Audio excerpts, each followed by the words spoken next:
देखिए, पहाड़ की यात्रा सिर्फ खूबसूरत नहीं होती है, वो इंसान को जीना सिखाती है। अगर मैं आपसे कहूँ कि दुनिया में एक ऐसा पेड़ है जिसके बीच कुछ घंटे बिताना भी आपके फेफड़ों को राहत दे सकता है, जिसकी खुशबू आपकी सांसों को सुकून दे सकती है और जो हमें जिंदगी का सबसे बड़ा सबक भी सिखाता है, तो क्या आप यकीन करेंगे, ये है चीड़ का पेड़ जो मेरे पीछे देख रहे हैं, पाइन ट्री।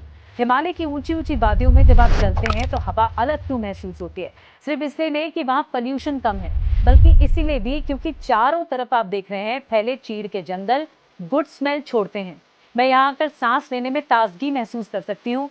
जिनको ब्रीदिंग की समस्या है ना, उनके लिए ये जो पाइन ट्रीज होते हैं वो नेचुरल हॉस्पिटल का काम करते हैं। आयुर्वेद में चीड़ को बेहद उपयोगी माना गया है। इसके तने से निकलने वाला गोंद, इससे बनने वाला तारपीन का तेल, इसके अलावा जिसको कफ या सर्दी, जोड़ों के दर्द या सूजन जैसी प्रॉब्लम्स होती हैं, एक कन्वेंशनल तरीका है। चीड़ उपयोगी बहुत है। आपको पता है, इसके शंकुओं में मिलने वाला बीज यानी चिलगोजा दुनिया के सबसे पौष्टिक और महंगे ड्राई फ्रूट्स में गिने जाते हैं। लेकिन इस पेड़ की सबसे इंटरेस्टिंग कहानी इसके पत्तों की है। हर साल भारतीय हिमालय में लगभग 74 लाख टन फिरूल यानी चीड़ की सूखी पत्तियां जमीन पर गिरती हैं। यही पत्तियां जंगलों में भीषण आग की सबसे बड़ी वजह बनती हैं। लेकिन सोचिए, जो चीजें कभी तबाही की वजह बनती थी, वही अब ऊर्जा का भविष्य टीचर बन सकते हैं। कैसे? दिल्ली आईआईटी की एक रिसर्च है।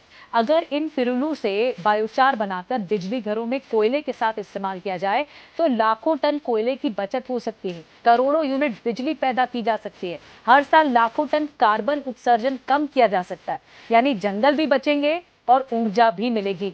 लेकिन चीड़ हमें सिर्फ नेचर साइंस नहीं सिखाता, ये हमें जिंदगी का दर्शन भी सिखाता है, विजन सिखाता है। एक छोटा सा बीज अंकुर बनने में हफ्तों लगा देता है। सिर्फ 6 फीट का पेड़ बनने में 7 से 15 साल लग सकते हैं। पूरी तरह मैच्योर होने में तो 20 साल से भी ज्यादा लग जाते हैं। यानी नेचर कभी जल्दबाजी नहीं करती है, लेकिन जो बनाती है वो कमाल का बनाती है यार।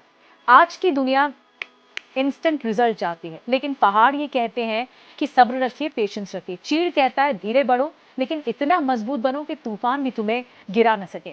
शायद इसलिए कभी कभी सबसे बड़ा सबक किसी किताब से नहीं, एक पेड़ से मिलता है।